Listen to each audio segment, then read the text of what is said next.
예, 거리에는 뭐 요즘 굉장히 흥겨운 소리라고 해야 되나요? 후보들은 흥겨울 수 있는데 듣는 사람들은 좀 괴로울 때도 사실 많이 있습니다. 정말 선거철이 됐구나 느끼게 되죠.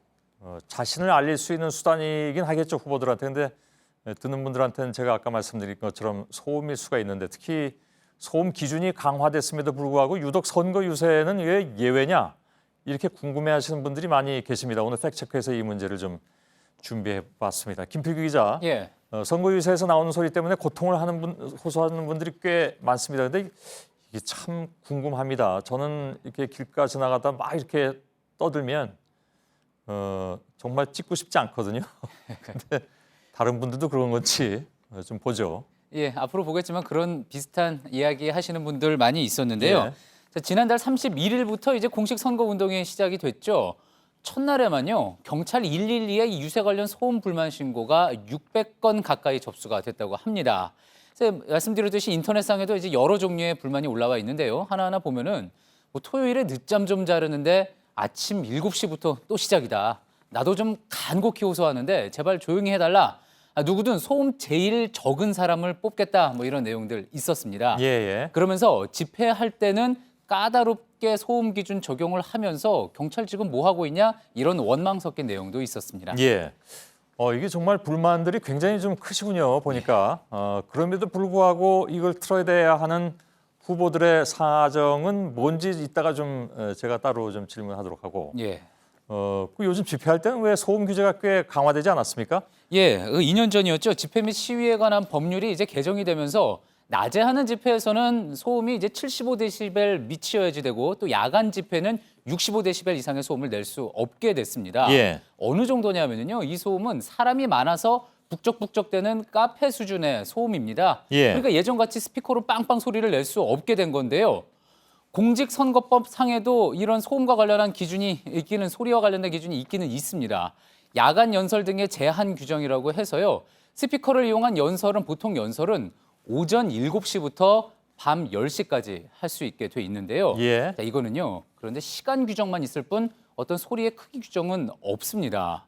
자, 그러니까 보통 거리 유세장에서는 100데시벨 이상의 소음이 발생하고요. 또 심각하면은 이런 일도 생기는데, 지난주 JTBC 프로그램 썰전의 한 장면 잠시 보시죠. 예.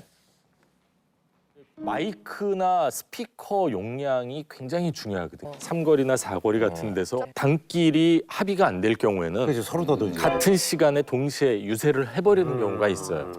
그러면은 스피커 센 사람이, 와트가 높은 사람이 이기는 거예요. 예. 그냥 뭐 흔히 하는 말대로 목소리 큰 사람이 이기는 그런 상황이 되는 거군요. 예. 근데 후보들끼리 이렇게 경쟁이 붙었을 경우에 점점 소리가 이렇게 시끄러워지면 예. 왜 그 집시법상에 그 소음 크기를 이렇게 규제하면 되는 거 아닌가요? 왜 안 됩니까? 예, 그렇게 생각해 볼 수가 있는데요. 집시법도 그렇고 공직선거법도 그렇고 관련 법상 다 따져봐도 선거 유세는 집회로 볼 수가 없기 때문에 예. 경찰 입장에서도 민원이 들어왔을 때 딱히 강제할 수 있는 일이 없다고 합니다. 민원인이 직접 가서 이렇게 자꾸 시끄럽게 굴면은 안 찍겠다 경고하는 게 어쩌면 가장 효과적인 건데요. 예. 또 매번 쉬운 방법은 아니겠죠. 게다가 또 선거법에 보면은 휴대용 확성 장치를 사용할 경우 앞뒤로 1시간 더 유세를 할 수 있게 돼 있습니다. 예. 그러니까 이렇게 보통 들고 다니는 확성기 정도는 좀 늦게까지 써도 괜찮다 해서 만들어진 규정인데, 최근에는 또 휴대용 스피커 성능이 상당히 좋아졌습니다. 그러면서 더 오랜 시간 소음 공해에 시달리게 됐다는 지적이 나옵니다. 예. 다 좋은데 이 시계 그림은 좀 헷갈리게 만들어놨네요. 예, 초등학교 시간표를 생각하시면 될 것 그런가요? 같습니다. 오전 7시가 오전 4시처럼 보이게, 아무튼 알겠습니다. 예. 그 많은 사람들이 아무튼 불만을 가지고 있는 것 같은데, 그러면 후보들이 이 방법을 그럼에도 불구하고 고수하는 이유, 이건 조금 아까 제가 질문한다고 했잖아요. 예. 예, 왜 그런 거죠? 배경을 좀 살펴볼 필요가 있겠는데요. 1990년대까지만 해도 이제 후보들이 선거 때가 되면 한데 모여서 이 세과시를 하면서 합동 연설회를 했습니다. 옛날엔 대단했습니다. 예. 그런데 이런 것들이 이제 돈이 많이 드니까 돈 선거를 조장한다고 해서 2000년대 초반 폐지가 됐고요. 그때 근데 이제 그래도 유권자와 후보자 간의 만남 자체를 끊을 수는 없다는 취지에서 지금 보시는 것처럼 이런 방식의 거리 유세가 허용이 됐습니다. 예. 하지만 왜 이처럼 개사한 노래를 크게 틀고 또 운동원들이 단체로 춤을 추는 방식으로 자리를 잡게 됐을까? 전문가들의 분석은 이랬습니다. 예. 다른 나라는 이렇게 선거 운동을 안 하거든요. 우리나라처럼 정해진 시간에만 선거 운동을 하는 게 아니잖아요. 우리나라는 사전 선거 운동 및 선거 운동 기간이 정해져 있기 때문에 격렬하게 선거 운동을 할 수밖에 없는 점이 있고, 근데 선거법은 거꾸로 돼 있거든요. 원칙적으로 금지하고 예외적으로 허용해주고 있기 때문에.